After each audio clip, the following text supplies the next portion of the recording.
Yeah, aren't you supposed to have a theory or something? Look, these creatures are absolutely unprecedented. Yeah, but where do they come from? Yeah.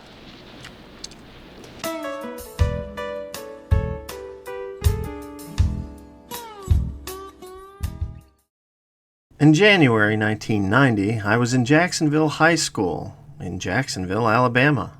At the time, I worked at a local Carmike Cinemas just across from the military gate of Fort McClellan, where I lived with my father, who was serving as a sergeant major in the military. Now, a unique thing about this movie was the memories I have of it when seeing it at the theaters. This experience was shared by one other, who was my best friend during my junior year in high school and still remains my best friend today. He is the most down-to-earth person I have known in my life. And when I started school in Jacksonville High School, on my first day, I sat across from this kid in Mr. Godston's homeroom and English class. I just said hello, and after that, we were inseparable for several years to come. My bud came from a very Christian family, and they policed what he watched. So movie outings were not common for him. In fact, we played a lot of D&D. Perhaps I was an evil influence on him, and one day, when we were outside his house with two other friends who also played D&D, his big brother came out and proceeded to tell us that D&D was satanic. Thus, yeah, he loved going to movies as much as I did, as it was a good escape for him. So now we're going to do something we haven't done on this channel before and have a guest actually sitting next to me as we talk about Tremors. And the first question I have to ask him is, were you rebelling to go to the movies with me? It wasn't a matter of rebelling. You know, I watched the Ben-Hur's Ten Commandments on public television there with my 3 channels we picked up. What really got me interested in those type movies was when my brother got the satellite dish back in the early 80s. You could pick up everything unrestricted. And some of the things that I watched at his house, Never Ending Story, a lot of the Disney movies, of course, the Chitty Chitty Bang Bang. That's the clean stuff, man. I stayed up late at night at HBO to watch Death Race 2000 at 12 years old with all the nudies.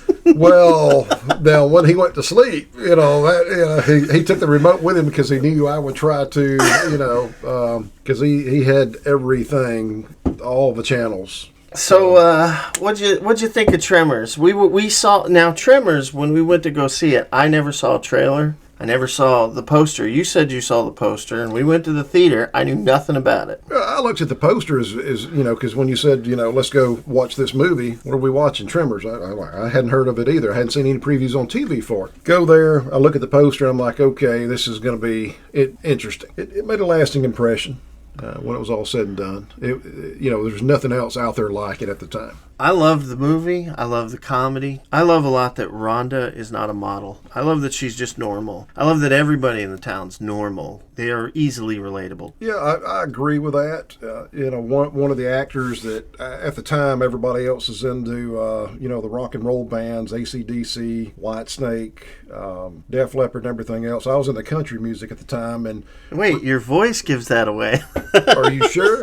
But anyway, Reba McEntire, when I saw her, because she had just started her country music career, I already had been listening to her on the radio. And I was like, holy smokes, I got Reba McEntire in this movie. And that was, I guess, her first movie. And Jason was gaga during the movie. No, he wasn't gaga. I didn't know this until today. Actually, the gun racks in the background, and, those. That made you go gaga? Yeah, I grew up hunting, deer hunting, and turkey hunting, and everything else. In fact, that kind of bled over into my career. Because you work with the military and fixing guns for bases. Guns, right. You wanted that elephant gun as a kid. I wanted all of them as a kid. The biggest thing back then was the Uzi, because people talked about Uzis at school. So that was one. And now that I'm older, I'm like, Uzi's thumbs down. And today you'd be outlawed and shamed for liking guns. A lot of people, they know that I worked at a movie theater, but back in '89, every movie was free. I could take someone with me or my family free to any movie, anytime at the theater, as long as it wasn't the first week. And we got bags of free popcorn. You take in a cup, they fill your soda. So I took you to a ton of movies. I know we saw Born on the 4th of July. And we got to see that the night before it previewed. Yeah, the next Thursday day. night we checked the print. That was the only one that we got to see before. We checked the print on that. Right. But what else did we see? Quick Change, Tremors, Back to the Future 3. What else? Man, You said we saw Tango and Cash yeah, together. I thought, Tango and Cash, Gremlins 2, I believe, because I had made a comment about the film breaking in half because I thought it was real, and you said, oh, they just put tape on that, but it was actually part of the movie. Yeah. So. Yeah, joke's on me. Yeah, well. Yeah, you thought it was real too, so it convinced you. Well, you had some nitpicks on this film. Well, now that I'm a nitpick about certain things that we are happen in nitpickers, films, obviously. Look at my channel. Oh, yeah. You're so meticulous that I don't know. You get the award for that because I don't know anybody more meticulous than you when it comes to films. Well, so what were your nitpicks in the movie? You pointed out. Well, in the opening scene where they got the cigarettes, they're not burning. They just look like the ends are burnt. There's no smoke coming from the cigarettes. And then when they puff on them, back to, in your episode 2 where you talked about it being cold, and you do see, looks like smoke coming out Kevin Bacon's mouth. Well, I'm figuring that's because it was cold when they were filming and to get that. But the cigarettes weren't lit. I love the characters in this film. The characters are everything. The worm is just kind of superfluous. And someone's going to say, you pronounce that word. I don't give a shit.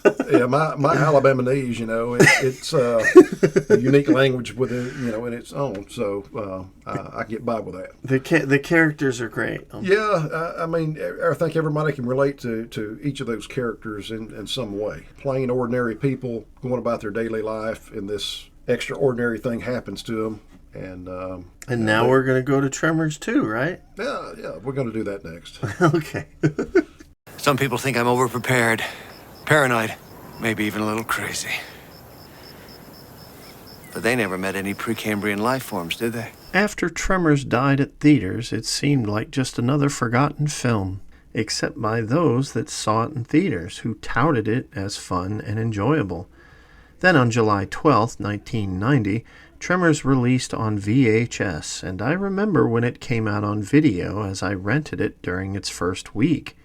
It was a huge hit in the video stores and was constantly out, and it went on to become one of the most rented movies of 1990. More than tripling its revenue in theaters. And this brings us to the sequels. 2 years after the big success of the VHS release, Universal approached the original team who wrote the first one to make a sequel. At the time, Ron Underwood had not only made City Slickers, but joined with Steve Wilson, Brent Maddock, and Nancy Roberts to form the studio Stampede Productions, and their first film, Heart and Souls, with Robert Downey Jr., was releasing. When Universal approached them to do a sequel, they stated Kevin Bacon and Reba McEntire had to be in it to justify a theatrical release with a healthy budget. If those two were not signed, then a theatrical release was out. The original Tremors 2 script envisioned Val and Earl running an ostrich farm in perfection after they failed to make it big after the events of the first film. Rhonda has left Val, which honestly devalues the end of the first film. Then, word comes out that a new graboid Shrieker is in Australia, and Bert, Heather, Val, and Earl head there to deal with it. The makers met with Kevin, but he wasn't interested in returning, feeling he did his monster movie and saw Tremors as a low point in his career. This is what Michael Gross had to say about it.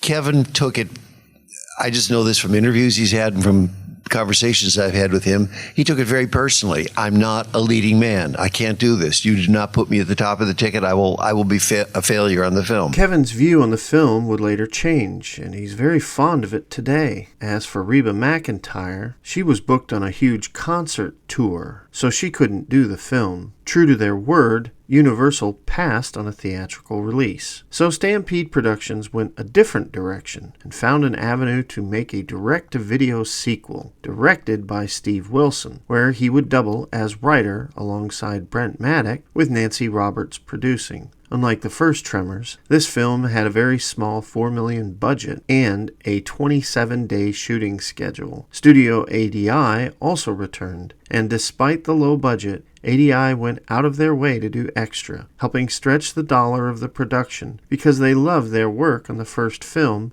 and went above and beyond to help them get the best they could for the low-budget sequel. Tremors 2 was meh to me. It was meh. What'd you think about it? I was okay with it. I was kind of disappointed they did not bring back Kevin Bacon and Reba McEntire because, anybody that likes sequels likes the same characters they see.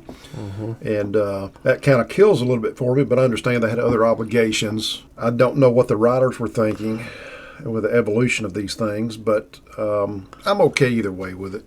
It's not a game changer. There's a line I often use with mid-movies. It's like a Pinto. It drives you from point A to B, but do you really want a Pinto? Well, as long as nobody sees me driving it. Yeah, absolutely. Things I liked about it. I liked that Fred Ward. It was so nice to see him again. I love Bert. I do.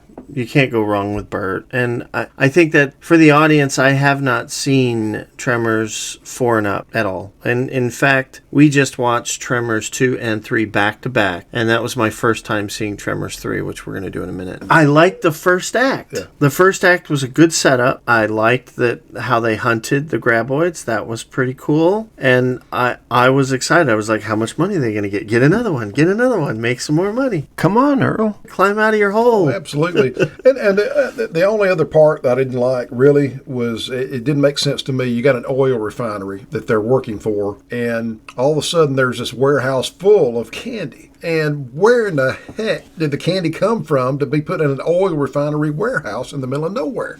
Well, the scriptwriters needed it. Well, yes, it fit their narrative, but on the other hand, make it make sense, guys.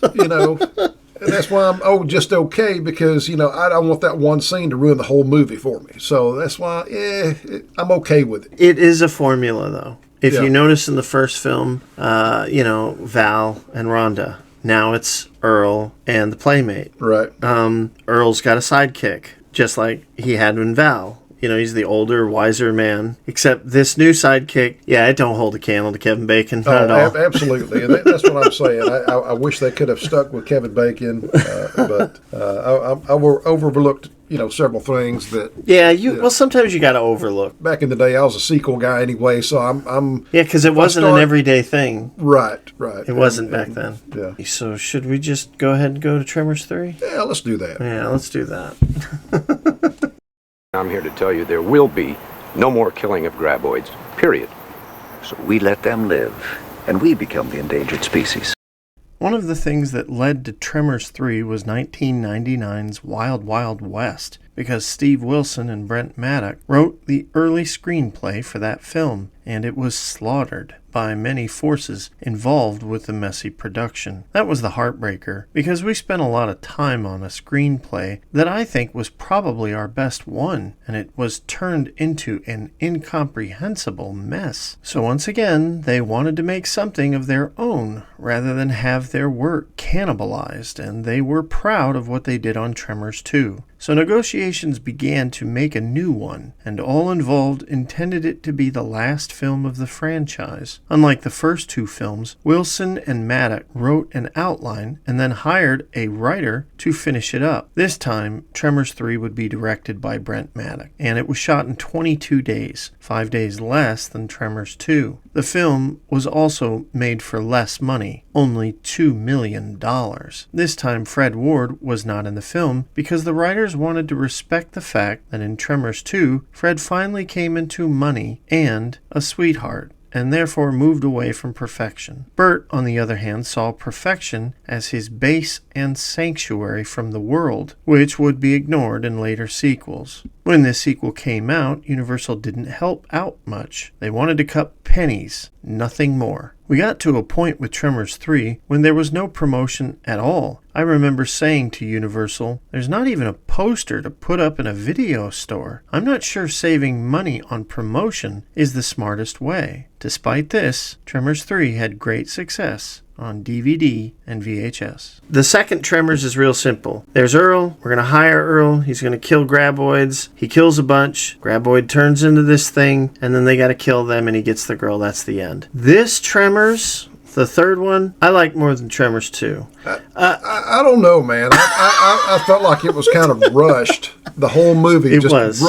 rush, evolution, rush. Yeah, You know? yeah, I get you. But I mean, there were multiple characters to keep up with. They were trying at a bigger narrative. They had Bert and his story. They had this guy with his safari, the girl in the shop, which they introduced Jodie, Chang's niece, who will show up in the TV series. They had Melvin trying to take. There was a lot more to keep your attention. I was story-wise. okay with that. I was okay with that. My biggest little pet peeve is the movie did not follow its own rules. Yeah. And go ahead. Don't go with that. That's what I'm going to go with, because when they're heat seeking and all these fires are going, they're drawn to one fire but not others. Oh, and no. they're just right there. Yeah, but that would slow down the story. Yeah, it would. Back to the writer's narrative. It had to be done the way it was done, but follow your own rules. If you're making a movie and it's going to be drawn to heat, which is fire, make it every time. Don't just pick and choose. Mm-hmm. Yeah, the two writers that wrote the first Tremors, Steve Wilson directed Tremors 2, and the other writer, Brent Maddock, directed Tremors 3. Okay, well, he was in a hurry. Well, they had 22 days to shoot this movie. Well, that explains why they were in a hurry. Yeah. They just hurried the movie through. So. Yeah, they're like, go. But Forget the tape. I like the characters. Yeah. Especially Bert. I didn't like what they did with Mindy. Oh, I like Bad Boys now, and when my mother's trying to get a lot of money for college, she doesn't say, Mom, you should get some money. Instead, she says, I want a car. Like, what? Self-indulgent hippie larva. And I have a daughter to put through school here. I want a car. But that's your typical, during that period, late 90s, early Clueless 2000s. character. Yeah, it was an Alicia Silverstone Clueless character. Yeah. What I will say, the first act of this movie is the best. Once you get to that second and third acts, that's where it falls apart. I can agree with that, because when Tremors 2 first starts out, it's great. It is. It's fun. Then you go from there to the other parts. I mean, any movie that has a creature called an ass blaster, you cannot take seriously, okay? You can't deep dive movies of that level. You just can't. You just got to be like... Well, that's on 3, though, not 2. But, back to 3. I agree with the first scene in 3. I'm okay with that. Next up is the Tremors TV series. And then we're going to go to Tremors 4. Now, I haven't seen Tremors 4, so I'm excited for that one. I want to see the prequel for Tremors 4. Gummer? I need to talk to you. What, you ran out of people to annoy? I really don't appreciate your sarcasm, Gummer. Why do you keep coming back for more? Just after Tremors 3 came out, the Sci-Fi Channel went after Steve Wilson and asked for a series. The original idea was to have Val and Earl together again, searching for monsters across each week, but the new series needed to go a different direction, so they continued the story laid down by Tremors 3. Perfection is now comfortably used by the graboid El Blanco, living beneath them, and there is no fear of this creature at all. They merely remain silent whenever it approaches and wait for it to pass by using sensors that detect it. It really made the graboid not threatening at all, and diminished any potential it had to be realistic. I mean, people snore at night, in their beds. And what about televisions? I mean, they have human tours trying to sight the graboid, and they act as if it's no big deal.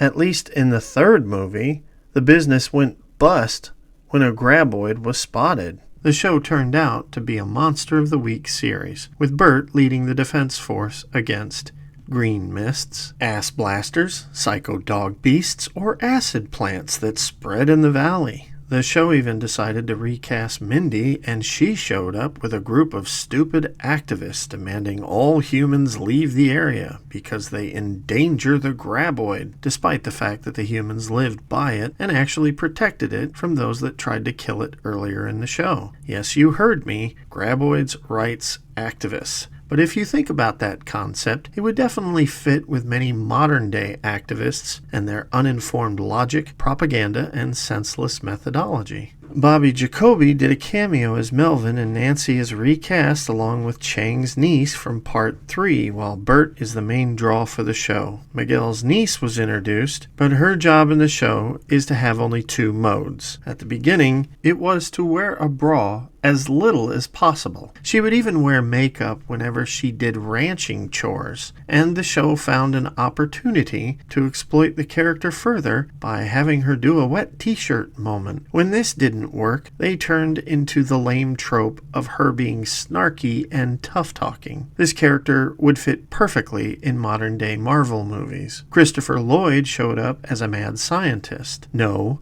not that mad scientist, this one, though they're the same character in execution. The show was tolerable if you celebrate the Tremors franchise, and for those that are not fans, it works as a background watch. But it diminishes the graboid worm so much, it hurts the very origin of the franchise, and there are conveniences galore that make it hard to take the show seriously in any way. Honestly, taking the show seriously was never intended, because originally some of the concepts for the series had killer toaster ovens tearing apart the town, mountain men that are like vampires, and Bigfoot appearances. It was intended to be a funny X-Files ripoff. For me, I need to believe what I'm watching as a horror, thriller, or action product, as I don't see Tremors solely as a comedy offering. So this show didn't win me over. What made all this worse was that Sci-Fi Channel was just insidious during post-production. They took the show away from the makers during editing, most likely because Universal came calling for a fourth movie, and part of the team had to split up to work on the film and the series at the same time. Sci-Fi even released episodes out of their intended order. The chaos is apparent in the show. The series lasted 1/2 a season, consisting of 13 episodes,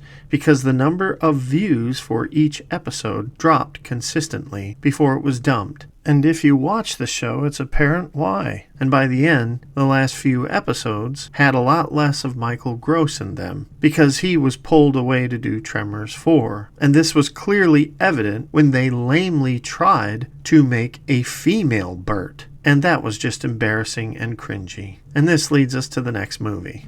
Well, I'll tell you one thing. I ain't got your book learning, but I know this. Being full-grown don't make you a man. As I noted, while the television series was filming, Universal wanted to do another sequel, and so the team at Stampede Productions had to split up. Steve Wilson and Nancy Roberts worked on the movie, while Brent stayed behind to finish the show. Michael Gross was needed for the movie, so he was pulled away from the show at the end and would be the lead of yet another film. The Skotak brothers from Tremors, Aliens, and many other films returned to do the miniature effects, and this helped a lot, as this low-budget Western had a lot of quality to it. So what did you think about 4? Well, it started in the opening scene where they're inside the mine and all of a sudden they're being eaten from the rock walls, and that kind of goes, like I've previously said before, against the rules of the movie series. You know, they can't go through limestone. So yeah, with the logic of that, they could have escaped the whole valley. And blow the whole thing apart. But after that was over and I just went ahead and accepted it, I was okay. The proper English spoken, I guess it was Bert's ancestor. That was a good character. I liked him in that. That was a good I think character. That was his best part. Combed his hair differently. I mean, they kind of went full circle. But at the end, it kind of explained too. You would think, okay, if this is perfection, that they would leave some kind of records behind or something. But they did say, well, we're not going to tell anybody about this, so we can have more people move here. And nobody moved there. And nobody moved there anyway. I really enjoyed Miguel's ancestor. I liked that character, and I actually cared. I cared who lived and who died in that movie. It really bothered me that Miguel was killed in the third movie, but I didn't care as much who died in Tremors 2 or 3, except for maybe Fred and Bert. But this movie, the Western one, I was really looking forward to it because it looked the most unique. Well, and the guy that played the Indian character, he did say he called them ground spirits, or what did he call those? He called them something. Oogie boogies. I don't know. I forgot what he called them. You know, trying to make, that kind of throws it out there that the American Indians that were previously there were aware of these creatures as well. Well, unfortunately, I've seen Prey, and I don't want to see that with Tremors either, because they wouldn't have a chance with bows and arrows. I don't care. And neither did American Indians have a chance against predators. Nor would colonials. The predator would have to be the dumbest of dumb to be defeated by people of that technological caliber. I'm still scratching my head. The steam tractor in a town without a farm, because back then they used those steam tractors for farms. So if you really want to get into the bolts and nuts of things, it didn't add up while they had it. Well, in the end, I like Tremors 4. So far, 1 is obviously my favorite. 4 is my second. So you would give it like a mid-grade. Yeah, I give it. Yeah. It's okay. It's not bad, but it's not great. But considering the budget, I am impressed if they pulled it off with the budget that they had for that.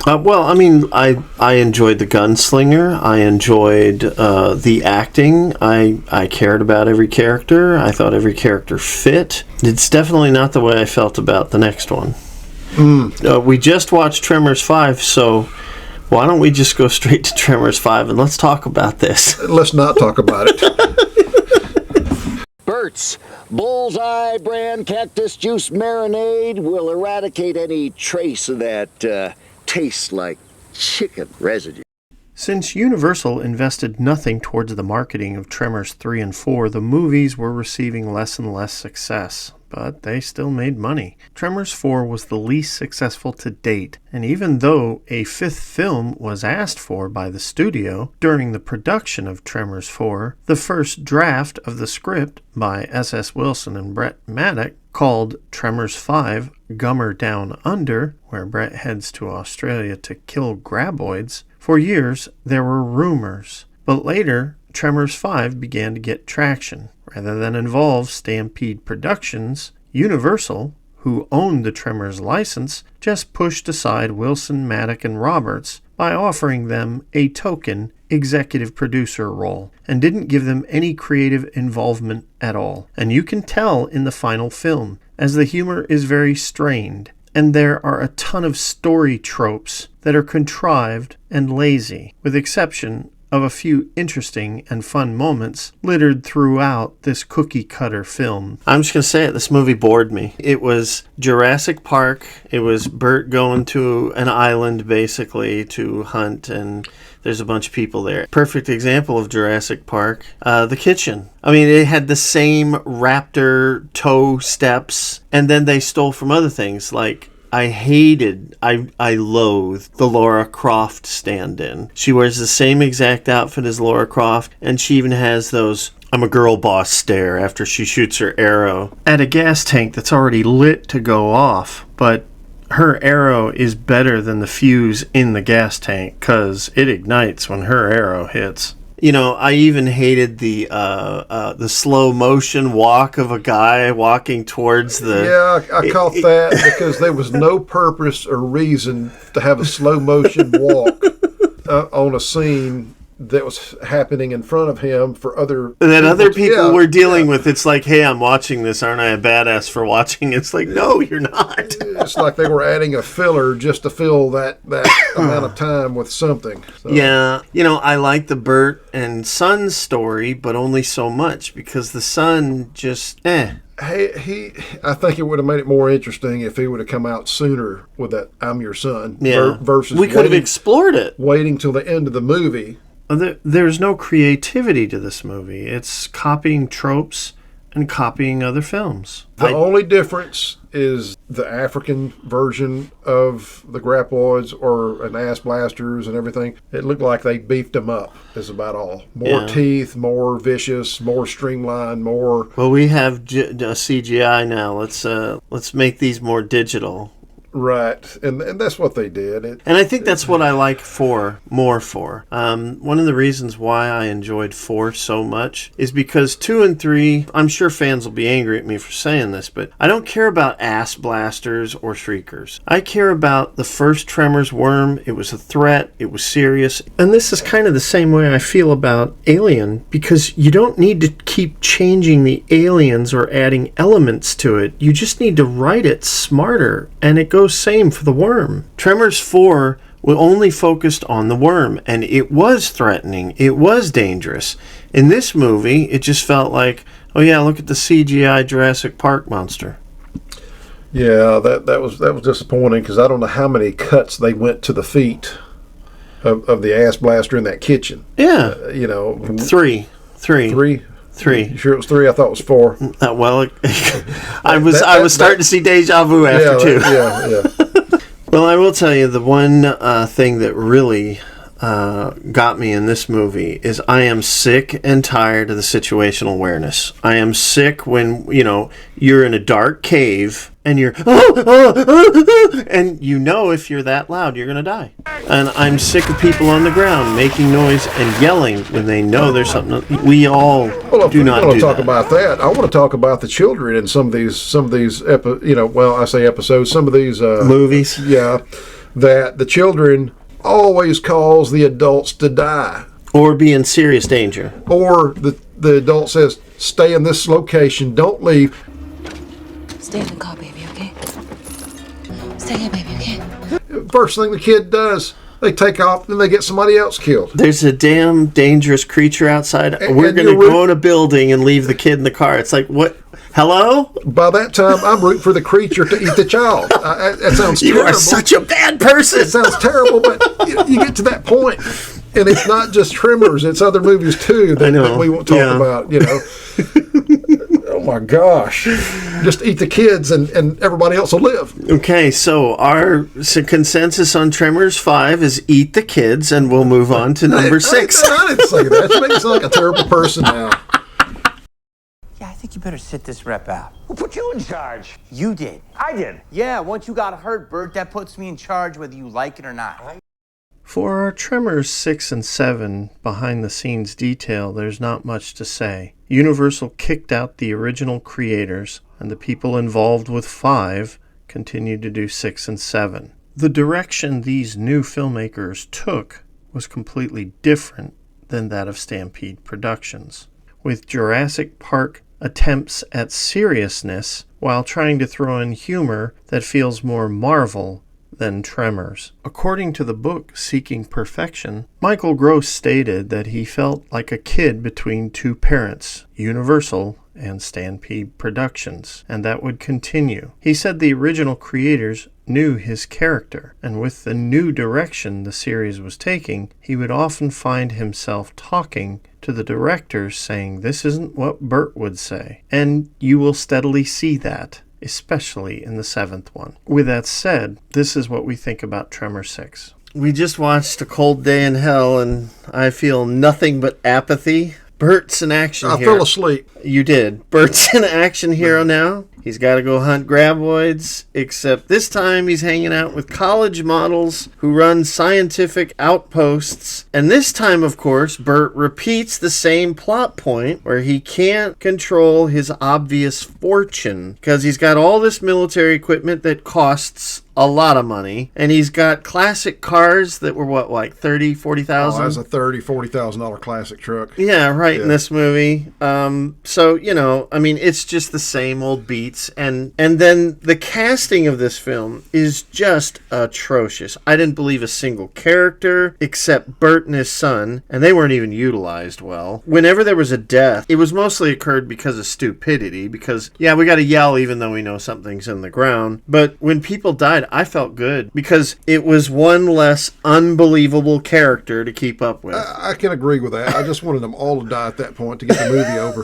From the beginning, when the guy from the RS came up, or whoever it was, he was riding in a privately owned vehicle, or as the military calls it, POV, with government plates. Government does not issue government Classic plates cars. To a personal vehicle. So from that point, I was like, this is just went from bad to worse. I mean, if you're just going to sit there and drool in your popcorn bucket and watch anything without questioning, the reality. Yeah, they want you to, when they write movies, you got to think, I'm looking for something that's going to be believable. Okay, is that really believable? Yeah, stupid people get killed in the real world. Yeah. I mean, that's why they put warning labels on, do not use glue for hair gel. You shouldn't have to put a warning label on, glue. Well, not to be used in your hair or something like that. If we knew that there was a monster that would eat you alive horrifically under the ground and trying to get at you, would you A, think and do something smart to avoid that, or would you B, run outside on the ground yelling every time you trip or move or breathe? The pilot that was in this film, I think the pilot's name was Mac. Yeah, a guy. She acted a guy. She acted like 2018, man.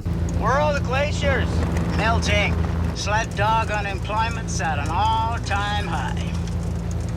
Oh, I know it. We're intolerant. I know it. Large Marge or something, from... Yeah, she was cast by Large Marge. Yeah. She was cringe. At this point, we've got one more movie to watch, and I don't care. Let's just get through it. I don't know, man. I may have to seek therapy after the 7th one. If things don't improve... They're a long way from the beginning. Again, ass blasters and shriekers, I don't care. I just care about the worm. The worm is enough. I don't understand why they made these. Hopefully in this next one, maybe we can get back, to some normalcy. 2020-22 film or something. So we're still in a very bad time of filmmaking. Yeah, I think I was overseas at that time. In Iraq. In Iraq. Yeah. So. All right. Well, folks, Tremors 7 is next. Good luck. Destiny's a bitch. Tremors 7 happened, and it's pretty much the same movie as the 5th and the 6th one. It's real simple. The movie starts with a basic Jurassic Park island approach. And then they have the raptors attack... Oh, I'm sorry. What do they call them? What are the stupid Shriekers. The Shriekers attack like raptors, just like, oh, guess what? Jurassic Park. But it was because they actually juiced them up to make them evolve a little further so they could use their shrieks as a You weapon. mean like what movie? What movie did that too? Jurassic Park. I know it. That's Jurassic World, I mean, it's 2020. Why not copy another failed sequel of a franchise? Well, I didn't catch that as much as I caught where the heat vision all of a sudden turned into the exact identical sound and look of Predator when it first came out. So that's what I thought of when I saw that piece, and I'm like, oh, okay, I can follow the genetically engineered, where they juiced them with that stuff. But it's so tired. It is, and I've been negative about the past few of them, and I'm going to say a positive, which is not really positive. I'm not going to. It's just I'm being Mr. Obvious. I will say there must be something about cowboy hats because all 7 movies somebody had cowboy hats. If they have guns. If they have guns, if they have guns. And the other part is the innards of the critters, of the shriekers, of the ass blasters. They all had the orange, pumpkin-y colored, which I guess was it pumpkin they did that with? They had pumpkin along with other chemicals. But that was the only 2 consistent things throughout all 7 movies. That we're not going to spoil the ending for you, but they try to manipulate you emotionally very hard at the end of this movie. And only thing I thought was, good, maybe these movies will stop. Burt Gummer, he quits. He leaves Perfection. Even though he's tax exempt and he doesn't have to pay taxes, and he's got vintage classic cars that are worth more than 2 of my cars, and he's got weapons that are worth several houses, he quits. He goes to an island that just happens to be where the laziness of the writers for this film was atrocious. Somebody should throat punch somebody. It was laziness. Well, they made Burt totally ineffective. All the men were ineffective. Every single one. The off-screen, the son of Burt was thrown in prison. Yeah. John Heder, he had to be lectured by a woman on how to be a boss. But your crew is doing all the work over there. It's kind of what they're supposed to do, right? Yeah, but you're the one with the PhD in conservation biology. A whole team of hunters had to be lectured by a woman that this isn't right, even though she's scamming people out of money too. I mean, no, that's why it's hard for me to watch modern movies. Movies suck. It's the same messaging. Anything where Hollywood. Well, this was 2020, so this is at the height of the ugliness of Hollywood and the double standard. The movie was totally predictable. It had cringy 2020 stereotype characters. I got to be honest, I was glad it was over, because what I guess we should probably talk about how we feel about the franchise overall. There's some must watches, and there's, I think, only 2 out of the whole 7 that I think you'd probably agree with. Yeah. Can you guess what they are? Which ones? I would say the best one to you is the first one, of course. The first one, yeah. The first one is a must-see for anybody. I don't care who they are. It's the freshness. It's of tight. The movie. Yeah, it's great. It's tight. This for me, I like the fourth one as my number 2.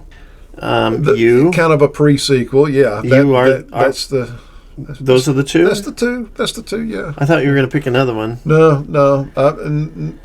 What I will say to people who are interested in Tremors, who've seen the first one and thinking about sequels, if you watch 1, you watch 4, those are okay. Do not watch 5 through 7. It's the same damn movie over again. Bert, go hunt monsters. Okay, we're going to give you a sidekick. That's it. That's all it is. And the guys with guns wear cowboy hats. And everybody gets cringy as the numbers move along. I would say 2 for those who want to see Fred Ward again. I appreciate that. There's some good moments in it. And 3, but the first acts only, are what I enjoyed. The rest, it was kind of like, okay. Let's just get through it. Disappointing. For a completist, though, anybody that's out there who wants to watch 1 through 7, it's great if you're a completist. Okay, he says it's great, but what's the line you used to me right before we started recording? I said, hey, you want to start this one? And your response was? I can't remember. You said, what? I'm trying to black out the last hour of my life. See? Here. Okay, so it's not great. Those last 2 were hard on you. But if you're a completist, though, you don't watch them back to back at that point. Well, you know what? I used to be a completist. Like with Star Wars collecting, I used to collect every Star Wars figure. Every single one. I bought one in package and one out. Then I saw the Disney sequels. And when it got to the last movie, I was cured. And modern movies has done that for me. I don't care about sequels anymore. I love them. I love sequels. But I can't stand when another Star Wars movie, this Mandalorian movie that's coming out, I have zero interest. I saw the 3rd season. I've paid my dues. I'm done. So I guess we're going to wrap this one up. Yeah, let's wrap it up and dig a hole and bury it. And Not me. I still got a lot. I still got about 20, 30 hours to work on this video, and then I'm done. Who frickety who? I feel I was denied critical, need to know information. As of 2025, Stampede Productions have regained the rights of Tremors from Universal. Steve Wilson and Brent Maddock are currently brainstorming a new film.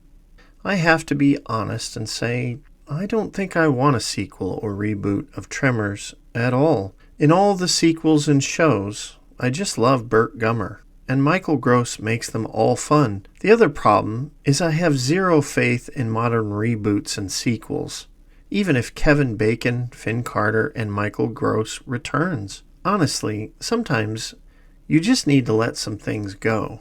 But as you all know at this channel, I always admit that I can always be wrong. So, we'll just have to wait and see what happens. And with that said, we're done with another video. Next up is going to be our John Carpenter series on Starman. Originally, we were going to cover Poltergeist next, but we had to buy several books, and we've got a lot of reading to do before we can get to that one. So I pushed it back, and Starman is in its place. And for those that enjoyed listening to me and my friend babble on, there is more of it at the end of this video. I thought it'd be fun just to put it in there. So with that said, we'll see you next time. I am completely out of ammo. That's never happened to me before. If you like what you see here, click like and subscribe. Super thanks helps. And so does sharing. We'll see you next time. And you go home tomorrow. So I hope you all enjoyed our guest. This was something different for the channel. And everything's just my opinion. Everybody's got an opinion. And, you know what? Everybody can be critical over other parts. I could have added a whole lot more to myself being critical. In fact, I had to look some stuff up. I think, what was that episode? Or I'm sorry, not episode 3, but the third movie where they had Dark Horse Comics. Yeah. They actually had Tremors Comics as a Dark Horse comic. I was like, that's cool. Let me look it up. And it was only a movie prop that Dark Horse allowed them to do, which was pretty cool, you know. Well, for me, I never say it's just my opinion. You know why? Because there's a lot of people out there who can't accept other people's opinion, and it makes them butthurt. And the weak ones, the really weak ones, what they do is they lash out. Or they say Alien 3 fans are all idiots. Or they say prequels are stupid, and anyone who likes them are stupid. Those people, those sad, sorry people, they just can't have other opinions. And you know what? At this channel, we love them. I want you to disagree. I want you to agree. I want you to be ambivalent. I want you to say intelligent things to argue. Well, like your gun facts in these videos. I know nothing about it. I didn't even want to say anything about the gun facts. But you're right. The sounds, and I've been around guns and ammo for so long. 50 cal, M134 miniguns, M230 chain guns that go on the Apaches. I didn't even want to say anything about that because some of the effects were on spot 100%. They were great. And I was sitting there just cringing the whole time. But that's the beauty of the different views. Embracing your opinion and my opinion and their opinion and everybody's opinion is what makes movies better. I mean, I like Battle Beyond the Stars. I've said it a million times. It's a sucky, weird movie, but I love it.